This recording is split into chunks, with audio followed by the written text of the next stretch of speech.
What's up, everybody? Thank y'all for joining us tonight. This is another great episode we're about to get into, man. Welcome to Do It in the Dark. As the intro stated, I am your host, Lavell Hewitt, and we are a podcast that focuses on introspection and accountability. And I feel very excited to discuss the topic tonight, leadership. As a new business owner, I feel it's important for us to cover this because I want you guys to truly understand the X's and O's of building a business are very simple. The tangible things that you put in place to run your company and actually execute from a sales and service perspective as it relates to the products that you put out. That's the easy part. The hard part comes when people really don't know how to treat other people. People don't know how to manage other people, right? And so things kind of get misconstrued, things get thrown out of proportion, and bad things can happen. So tonight I want to talk to you all about leadership. And I'll dive into, there's two articles I came across in doing some research for this topic, and I wanted to make sure that I was able to give you all something to do some homework with. If you go to the YouTube channel, we want you to subscribe. Please subscribe to Do It in the Dark, the podcast on YouTube, and you can listen to the podcast on, wherever podcasts are available. Spotify, Google Podcasts are my two favorite places to kind of put out there. But the YouTube aspect, you can go back and you can kind of slow it down, take notes, go through the description, and you can get to the articles yourself. And that's what I really want people to make sure they spend time doing. Go to YouTube, listen to the videos, watch the videos, but go through the descriptions and take down the information so that you can use it at different times. So I felt that this topic was important because everybody who starts a business, whether you want to or not, you will be a leader of a team. Everybody who starts a business will be a leader of a team. I had to say it twice because I want you to get that. It is important for you to understand that there are different leadership styles, and depending on your audience or what's going on, it should dictate, or it will dictate, what type of style you use and what type of manager of people you become. So tonight we're going to talk about what type of leader are you. Then we're going to talk about 10 ways to become a better leader. I'm only going to get into 3 of those. It's 3 of those aspects that I want to talk about in terms of 3 ways to become a better leader. The article gave you 10, and I put the 10 in the description, but there's 3 I want to highlight for you all throughout this in this episode. And then there are 7 styles of leadership. So I want to break down all 7 styles. We're going to go through each one, and then I'll tell you out of the 7, which of them I use as I deal with my staff and why. And so that's what I want to talk to you guys about tonight. So I wrote a quote in preparing for this episode because I think it's important for us to touch on our past experiences and bring our experiences to the table to make us better people. So the quote goes, "There's nothing worse than you being a leader of people and you can't or you will not help them." I'm going to read that again. There's nothing worse than you being a leader of people and you can't or you will not help them. I've been in situations, I started my professional career, I'll say at the age of 19 when I was working for IBM. And I worked in their call center. I was in tech support. and we worked after hours. And one of the biggest things that I've always kept with me was the person who was my direct supervisor. She knew the role as well. So if we needed help, she would jump in. You know, in a call center, if anybody's ever worked in a call center environment, the calls come back to back, rapid fire. Sometimes you don't even get a break.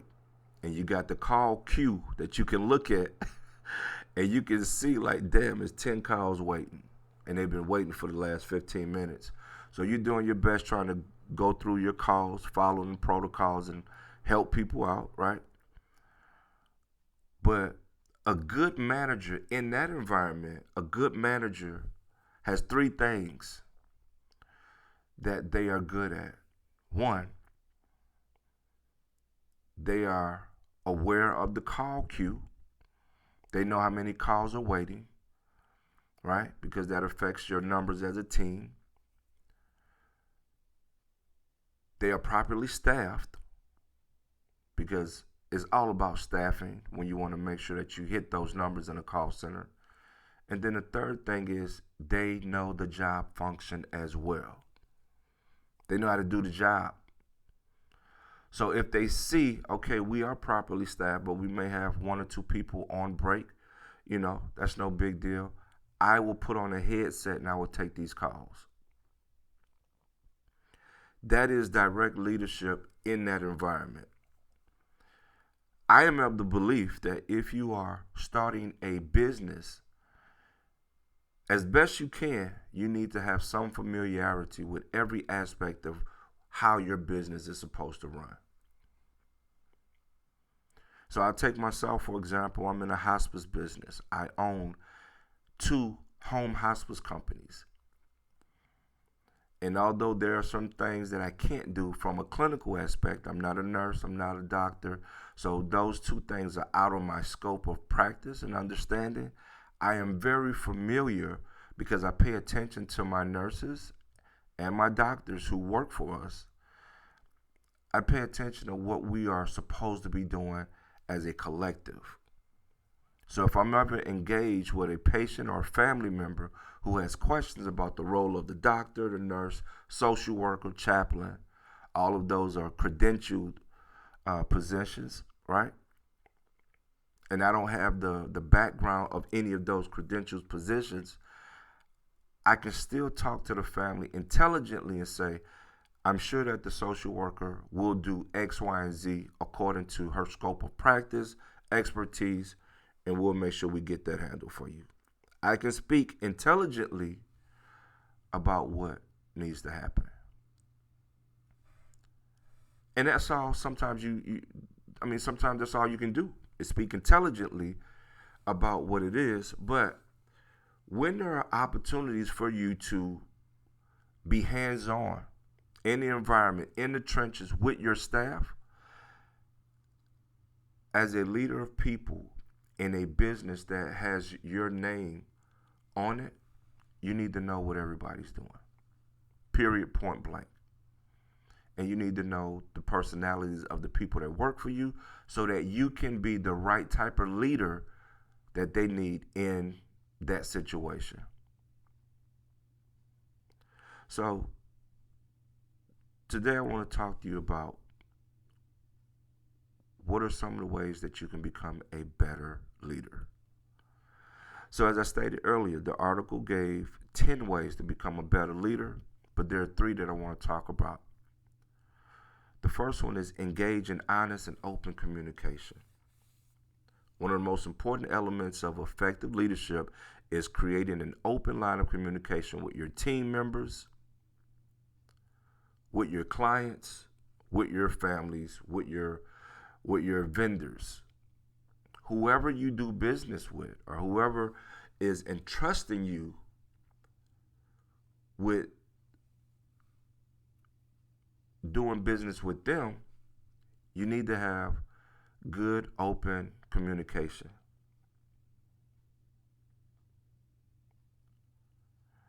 I know for me, and from a personal perspective, and I want to make this very intimate. So I'm gonna give you guys some tidbits about how I run my company. The staff, I always tell them, you don't work for me. We all work for the patients and their families. So yes, the lines of communication are open. And yes, I may own the company, but on any given day, I am answering the phones. I'm speaking with families.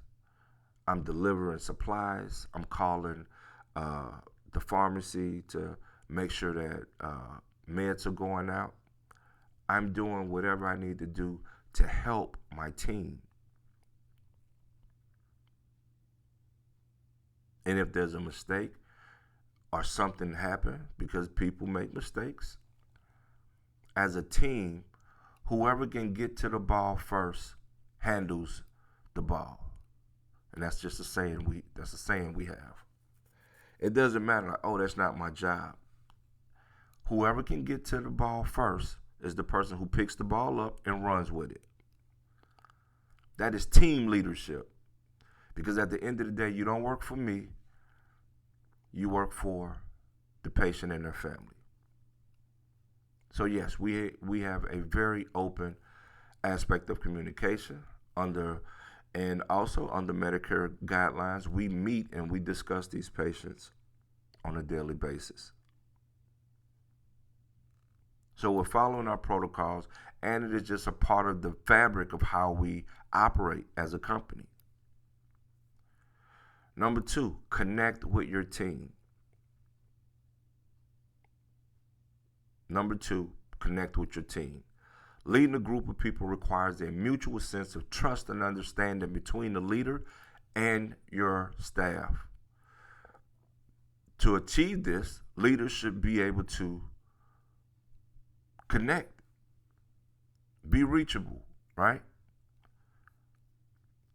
There are a lot of times as an owner, I get busy, I'm in meetings, I have literally 2 cell phones. My team can contact me anytime, 24 hours a day. I am always on call, even on vacation, because at the end of the day, if a patient or a family has a question, they need to be able to talk to somebody. And even though the way we structure in home hospice care, we have nurses on call 24 hours a day to go out and visit with patients if they need to, or there's a nurse on call that can triage and talk to the families and give them some guidance over the phone. But I take call every day because I want to make sure that I am in the loop and I understand. When the phone rings, I want the families to understand, rather. When the phone rings here, you're going to talk to somebody who cares about what's going on for your loved one. So yes, I connect with my team. Number 3, encourage personal and professional growth. I think out of the 10 aspects of being a leader, this is most important. When you start a business and you find good people to put on to build as you're building your team, nobody starts working for you with the mindset that I'm going to work for Lavell for the rest of my life. Everybody got goals and aspirations, man. Everybody has an outlook and an idea of what professional growth looks like. So it's not just something that is, familiar to you or specific to you because you're the one with the company. That is a momentary thing. So yeah, it may be a very gifted nurse that's working for my company at the moment, but I need to make sure that I encourage her for her personal and professional growth. Hey, what is it you're looking to do? You want to be a clinical director? Are you looking to stay in hospice? If you're looking to move up and you can't move up with me, I have contacts in the industry. Let me help you. When you show that you are invested in the personal and professional growth of people that work for you, they will see you as an ally, and they will work harder because they know you have their best interests in heart. And most times that's what we're looking for. We're looking for buy-in from people. We're not looking for people that we have to stay on their back and micromanage. Those days are long gone, man. Being an effective leader is one, being able to, in my opinion, let me give you my personal aspects of what I think good leadership looks like. As a leader of people, number one is identifying talent. Do you know who is really good at their job? And when you find them, you need to make them a part of your team and give them the autonomy to grow with your team,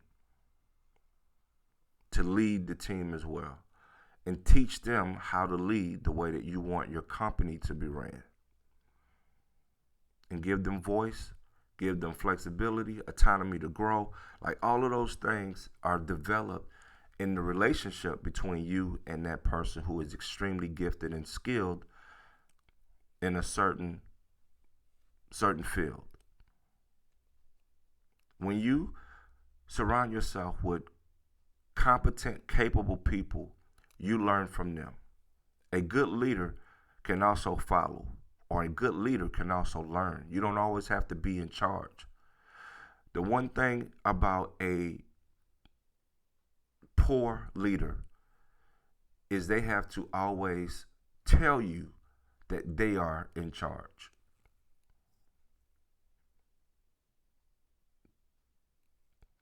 There's nothing wrong with you and your staff walk into a room and nobody knows who's the manager. They just know that this is the team that supports their family, right? Nobody's looking for you to walk in and have a badge that says, I'm the CEO. I know for me, when I walk into a place, somebody's home, because in my industry, we do end-of-life care for people who have terminal illness and those who have life-limiting illnesses and they can no longer do things for themselves. So when I walk into somebody's house and their loved one has a terminal illness, they've been given a prognosis of 6 months or less to live, the last thing they want to hear me say is, yes, I'm the CEO of this company. Nobody give a damn about that. That ain't the time or place, man. They want to know who's going to take care of my loved one. So being a leader is knowing when to lead, when to follow, when to jump in and get your hands dirty, when to participate, right? There are times you just need to be part of the team and let's all get this done so we can go home, or that we can satisfy and make sure we, get the right results.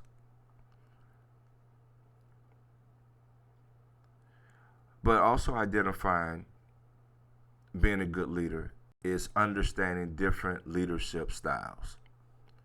So I'm going to tell you the styles and then we'll break them down. There are 7 leadership styles in this article I found on MicroMentor, which is a great site. I get a lot of business information and I pass them on to people that I mentor, people that I speak with who are newbies in the entrepreneur realm of starting their businesses, and they have a lot of questions. I get a ton of information from different business sites that I pass on. Some of this stuff is not just okay to pass on to people, but some of it needs to be broken down. My background is education, so I understand everybody doesn't read with comprehension. So you may give somebody literature to read and they may not understand it. So some people need the information to be, explained to them or broken down. But the point I'm making is this site has great information for new entrepreneurs to help them put together a plan of execution. So in this article, it states there are 7 styles of leadership. One of which I follow succinctly because of the type of business I'm in. I use it on a daily basis, and we'll break that one down in a second. But it's 7 styles of leadership. Which one are you? There's transactional leadership, transformational leadership, there's servant leadership, then there's democratic leadership, autocratic leadership, bureaucratic leadership, and laissez-faire leadership. All right. So let's talk about these different leadership styles. We'll go back to number 1, transactional. What does transactional mean? Transactional leadership is mostly found in sales-oriented positions that has incentivized outcomes. So transactional leadership is when you incentivize the results for your employees.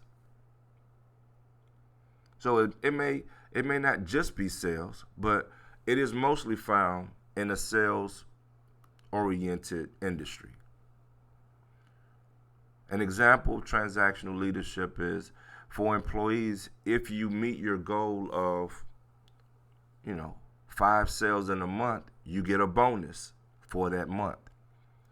If you supersede that number, then there's more attached to it, more money attached to your regular pay. So in essence, you will have a set wage, right? And then you'll have a bonus on top of that. That is transactional leadership. And it works in different aspects. I think it's a very powerful form of leadership. And I think in the sales environment, it is motivational because people are self-motivated by their results.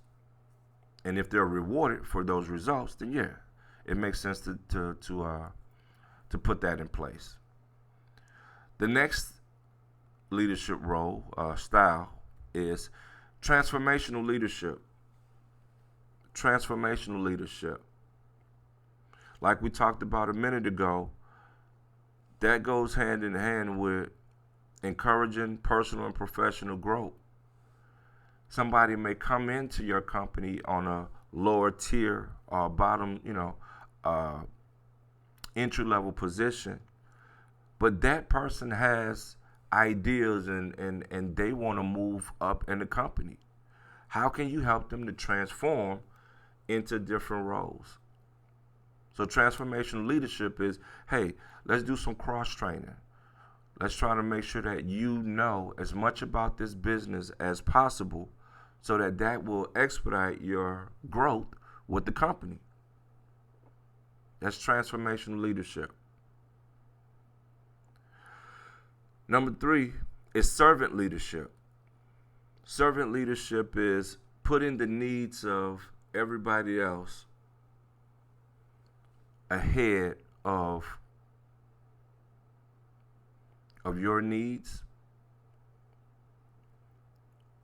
But it doesn't necessarily mean that, you're putting everybody in front of you. It just basically states that you are doing what is needed for everybody else, right? Servant leadership style can be very effective model by empowering your team and boosting morale. The servant leadership style means prioritizing the needs of your team above all else. That's the official definition. I had to pull it up. I wanted to make sure that I was articulating that properly for you guys. Now, servant leadership is something I use with my team. It's something I use with my team and the families that we care for. Like the definition said, It says servant leadership style means that you prioritize the needs of your team above all else. So for me, I take it a little bit further. Prioritize the needs of my team and our patients above all else. So let me explain why I do that. It is a privilege for me to own a company where it is our job to take care of people in the most delicate aspects of life. Not all people die on our service, but a great number of people know that when they sign up for home hospice care, they are approaching a transformational period in their lives. They are in transition. So yes, I am in an industry where it is my job to serve those patients and their families. And by proxy, of course, I have to serve my team to make sure they have everything they need to do the best job to then serve the patients and their families. That's it. So I subscribe to the servant leadership style. Absolutely. I want those people to walk away with an experience, and I say those people, meaning anybody who hears my name and understand that I am affiliated with this company in the role of leadership. I want you to walk away from it with the experience that that guy did everything he could. Lavell did what he said he was going to do. It was 2 o'clock in the morning. He bought syringes, catheters, whatever was needed. He delivered it for my mom. I'll never forget that. He showed up. That is me being a servant leader for the company. The next leadership style is called democratic leadership. Democratic leadership is an extremely effective leadership style because it empowers team members at all levels to feel empowered with the organization. I believe people should have input, especially if you are at the top. You are the manager, right? You are the executive director, the administrator, CEO, whatever title that fits you in your industry. But if you're not in the field or in the trenches having to do the work, that can be a gift and a curse. It's a gift because that means you have gifted people working for you and they are good at their job, so you don't have to do the job, right? But it can be a curse because now you are one step removed from doing the job. So if you are removed from doing the job, wouldn't it make sense that you would take input from those on your team who actually do the job? That is called democratic leadership. When they come to me and say, hey, Lavell, this is what we do every day. This is part of our policy. Maybe we should update or change because of X, Y, and Z.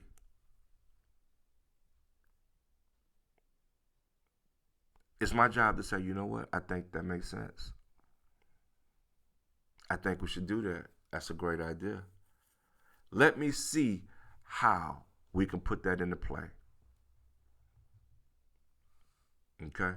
So the next leadership style is called Autocratic leadership. This leadership style is one of the least effective ways of practicing leadership. In this style, the leader makes decisions without taking input from anybody. Other partners, they don't listen to other partners. They don't listen to outside advice. They make the decisions. And they make the decision at the sacrifice of those who have to execute those decisions. That is called autocratic leadership. And in most industries, it is not effective because The days of you do what I tell you to do is long gone. Everything is shifting now to this is a team environment, a team atmosphere. And if it's a team atmosphere, yeah, you may be the coach, but input is always accepted and wanted, right? Nobody should want to make all of the decisions by themselves, especially if you're not doing all of the job functions by yourself. The next style, leadership style, will be bureaucratic leadership. In my opinion, it's another ineffective leadership style because, unlike the autocratic leadership, this style might consider the input from team members. However, if the input conflicts with existing policies, the leader will most likely reject it anyway. That's the bureaucratic aspect of it. Yes, we're going to take a vote. We're going to put these, we're going to accept everybody's ideas from the box, right? Give me your ideas. Oh, this is a great idea. This is a great idea. But the policy already states that we leave at 5 o'clock. I'm not taking your your suggestions to close at 4:30 because that directly goes against the policy that's already set. That's called bureaucratic leadership, and it's ineffective. It promotes a atmosphere where people don't trust you and people don't talk to you because they already know you're not going to take my input serious. You're not going to listen to what I have to say, and you're just wasting my time. And then last but not least, that's laissez-faire leadership. A big pet peeve for me is people who shy away from structure. People who shy away from putting things in place from an organized perspective. So laissez-faire leadership states that in this style, the leaders put nearly all the decision-making power in the hands of their employees. So now what they're doing is, as a leader, I'm going to let you all decide how things go, because the moment things go wrong, I can now point the finger at you and say, you all put that in place. You all didn't execute what you said you were going to do. There's no ownership there. And that's very dangerous for a leader, CEO, administrator, executive director, a leader of people. That's dangerous. The main focus of our podcast is how can I be introspective and accountable, right? So as we talk about these leadership styles, laissez-faire means that I will put the onus on the employees. And at the end of the day, I guess I kind of hope y'all get it right. That's ineffective leadership. Keep this in mind as you are building your company, and you've listened to the other podcasts, so you have your LLC together, right? You understand the differences of how to formulate the company. You've already written a business plan. You have a budget together. You already have a client list, or if you're not in sales, you have a product that if you're not selling something, you have a service that you're providing to people. Once those things are in place, keep in mind what type of leader you want to be and how you want people to remember their interaction with you every day. Because that's what I remember. That's what I talk about. And that's what sticks with me when I deal with my team and when I deal with any patient and their families.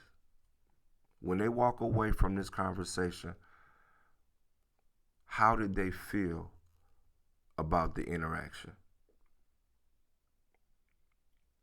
So as I close today, I want to make sure we, go over this real quick.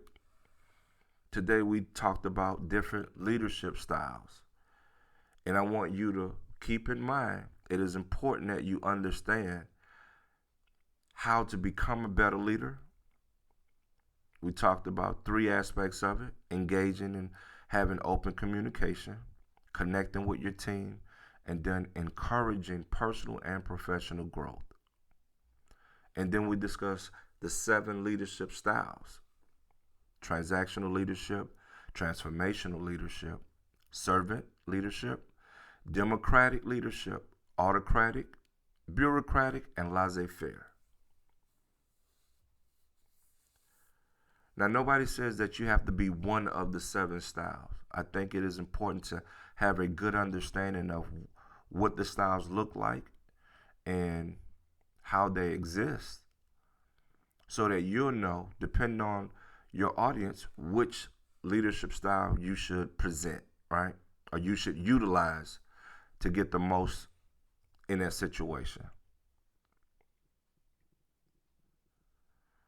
So as I close the day, I'm gonna give y'all that quote again, and I want you to keep this quote with you, because there's nothing worse than you being a leader of people and you can't or you will not help them. Don't let that be y'all, okay? I don't want people out there talking bad about you because you had an opportunity to lead your team and you chose not to. Don't do it. Leadership is important. Leadership is the hard part after you formulated and put your business together. So let's make sure we take stock in who we're building our teams with and how we want to lead them. Thank y'all for joining me again. This has been another episode of Do It in the Dark podcast on introspection and accountability. My name is Lavell Hewitt. Please do us a favor and subscribe and like on YouTube. And that is Do It in the Dark podcast. Peace.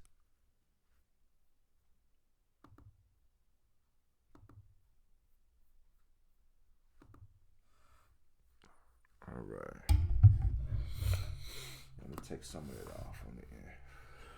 Jeez, 37.